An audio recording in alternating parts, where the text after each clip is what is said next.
Mbadde ndina omusajja abati byagaana, so nembivaamu. So now I'm very single and very happy. So, he's the hit maker. Abantu mwenze ndi ku business, it's business this time, it's work. I don't just rush for every deal. How can dating a person become a scandal? You're a scandal, it's life. Munanga ndi single. Naye ate nga bakusuulawo. Oba nze mbasuula twala eri. Bwe mba siri happy mu relationship ngambivaamu. Siri nga mwe guma paka last as though you're going to get a medal. No. Oba you're not happy, get out. So nze nvaayo immediately. Tetukulabe ng'ovuddeyo mu kamera kuno ng'ogambye era omusajja agaanye okwekebeza era mutadde. That's when it's personal, but now it's business. Genuinely. Tubaaniriza abalabi bafuna ku Lwakusatu era nga tuyingidde omwezi omupya. Ndi wano n'omukyala amanyikiddwa nga Angella Katatumba. She's one of the female artists we have in Uganda. Era nga bw'aba atandise okuseka ogamba seka until olunaku olugwayo. How are you doing? Hi dear, nsanyuse nnyo kubeera wano. Are you good? I'm so good, I'm so excited, I'm so happy. Genuinely, akagamba ko twasemba kawulya on TikTok nga abantu bakatwala speed genuinely. How do you feel about that? I feel like if you're interviewing me, make sure you're interviewing me genuinely. Okay, President Yatuta, the concerts are going on, the bars are open. Yeah. What do you have for us this 2022 as Katatumba? 2022 has begun on fire for me. Obviously, beginning of January, I released Strange Feelings with Herbert Skills. And then on Valentine's Day, I released Wendy featuring Daddy Andre. And it's doing so well, my God, yeah. Of all songs, you collab with Daddy Andre, single caller. Of course. I mean, all songs are good, but I mean, he's the hit maker. Yes, he's the hit maker. So he's my hit maker, for sure, because yankolede monster hits. Tone Davida and now Wendy. Those, I think, are my biggest songs in Uganda. So he's my hit maker. Twasemba okubawulira you and Daddy Andre nga you temukyakwatagana temukyakonectinga ebintu bya love issues nga bibavuga speed. Are you back together? Back but working in its business, just working on music, and we are here to deliver hits munange. Of recently twalaba ebifaananyi byavaayo ne bilinkinga on social media nga oline Daddy Andre. Kiki byali bitegeeza ki? I don't know. Whoever released them should brief us, because just nazi ignorance kubanga aba releases bayina okutubulira kyebabaddeeko okitegeera. So nange mumbulire.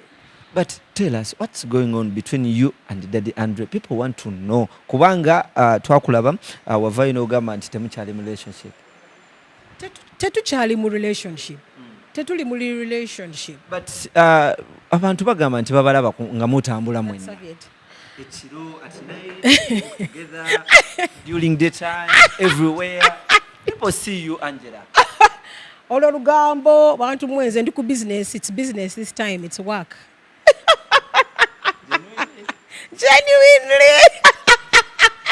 You're so silly. So tulaba tebakutimbatimba nnyo mu bivvulu ebyenjawulo. Kiki toyina waaka oba ennyimba z'otayina? I truly believe in life. Siteeka kasigiri mu bintu bye nkola. Nze nkola bintu slowly but surely. Ne manager wange Ocean ayagala kumpa ebirungi and even good deals, just like a business person. So sagala just to go for any deal. Always njagala kugenda ku good deals. So sometimes ninda never later oba tebiriyo nga ninda si bya kupapa. Yeah, because I don't just rush for every deal. I don't just rush for every performance. So when it's something worth it and it makes sense to me and it's a good business sense, ngenda. If someone wants to book Angella Katatumba, aina kuja na sente meka? Ababuze Ocean Media International wange. He's all over internet, on social media. He's on Facebook, on Instagram. You can even get me on angellakatatumba@gmail.com or Ocean Media International. We're so easy to get a hold of, but all my bookings go through Ocean Media International, my manager. Are you doing music as a passion or as a business? Both, but also, number one as a passion, kubanga I was born to sing. Chitegera, olabye, dobozi yange mpitirivu. Chitegera, chimanyi. Then, also as business, 2020, when I turned to Ocean yangamba tino kati tubadde mu music industry kati now tulina okuyingira music business. So music business najingidde 2020, and that's when Ocean introduced me to Andre. That's when we did Tone Labida. That's when now Ocean now introducing her to Black Market Records. That's when you fall in love with Daddy Andre. Please, you can add on that. Yes. I saw you dying. So now since 2020, because of Ocean who introduced me to Black Market Records, kati now in the music business. So now I'm serious. Kati olaba now na baompezi in YouTube, madesina YouTube, ochitegeera, but so byoto. So we are building and we are targeting Okola Center, and this year njagala kutuka fans bange wansi, because a lot of times mbade just uptown. But now I want to make myself affordable with my manager so that now I see bandabeko nange mbasanyuse. You made a statement egamba nti secular music ogenda muvamu ogenda kuba mu gospel music. Era I remember wadirizinga kayimba ka gospel music. So kati wamaze n'osala nodda mu secular. So when did I ever make such a statement? If you just lugambo lwammwe. I have never said I'm doing gospel and I'm leaving secular. No, just lwammwe lugambo ebitagwa. All I did was released Only Jesus last year. That was recorded by Big Nash, an amazing song, and it's a gospel song. But as an artist, nyinza kola gospel kubanga I love my Jesus. Ate nyinza kola secular.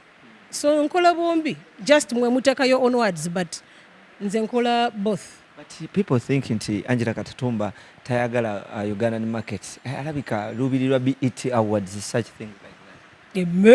Amen. Of course, they say East-West home is best.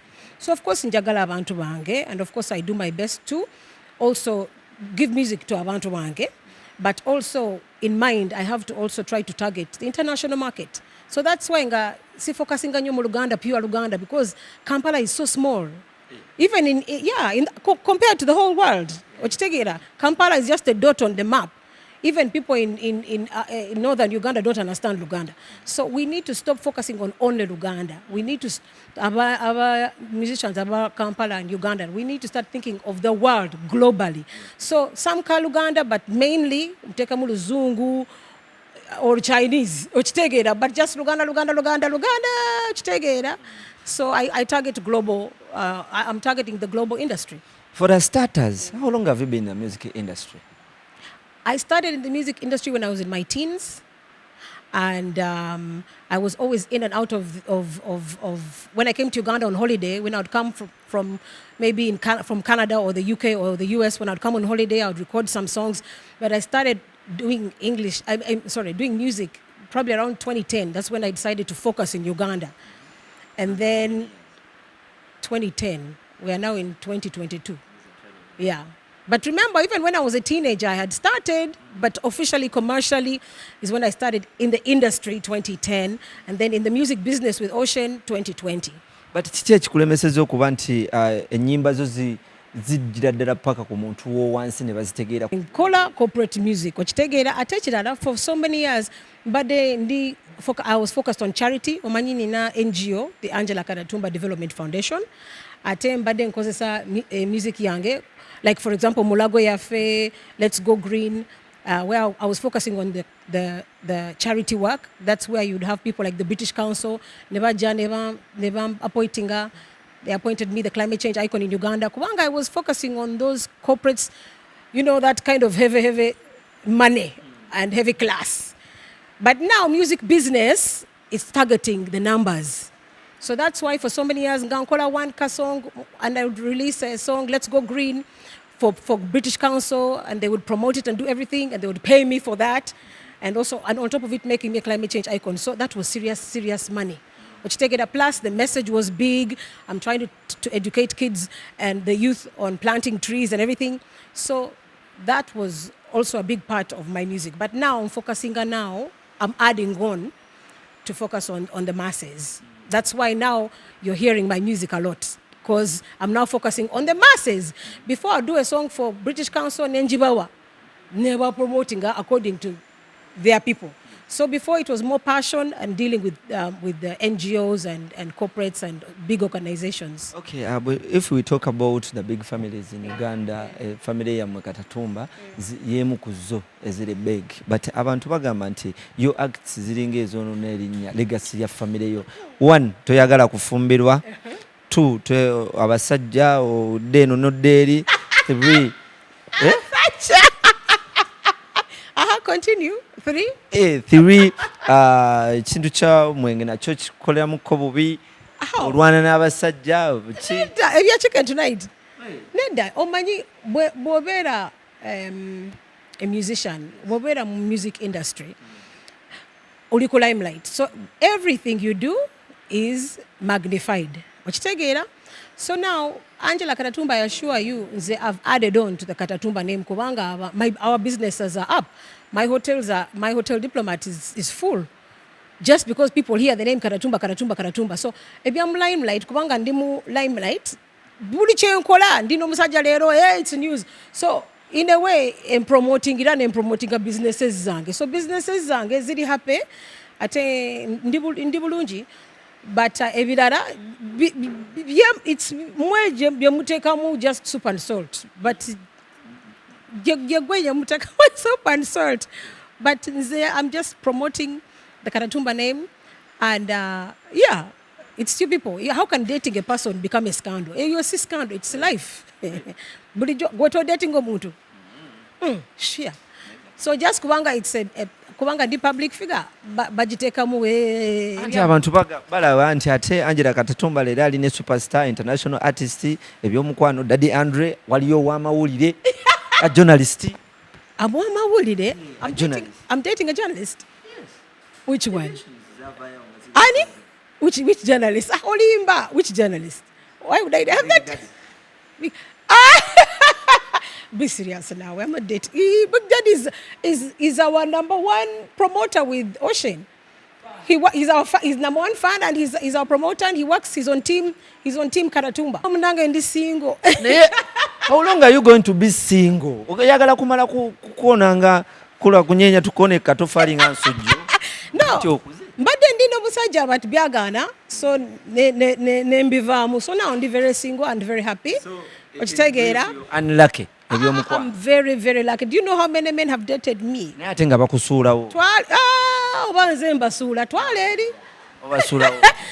Nze independent. I'm a very independent woman. Oba wemba siri happy mu relationship ngambivamu. Siri ngamwe guma paka last as though you are going to get a medal. No. Oba you're not happy, get out. So nze mvayo immediately. Toberanga kao n'owuliranga okuyimba olinga yakugwamu obugwi. No yagala okwejjusa. Oh my gosh, for me that's the best thing that has happened to my life. Ate tata wange ne mama wange, they noticed nga ndi mwana muto that njagala kuyimba nnyo ne basasula $40 an hour every day in Canada after school. Every day after school I would go for vocal coach, for vocal training. That's why Dobozili yange is on another level. Dina serious professional training. So my parents made sure they developed my passion. So it's important for omuntu okukola passion ye. Omanyi waliwo abantu bangi bagala kukola ekintu but tebasobola. So I am so blessed to be able to do my businesses but also do my passion. Ate my passion is music. Jenjagala most. So I'm very happy about music. But some people balowooza nti toyina talent. You just need to stay in other businesses than okujja mu kuyimba.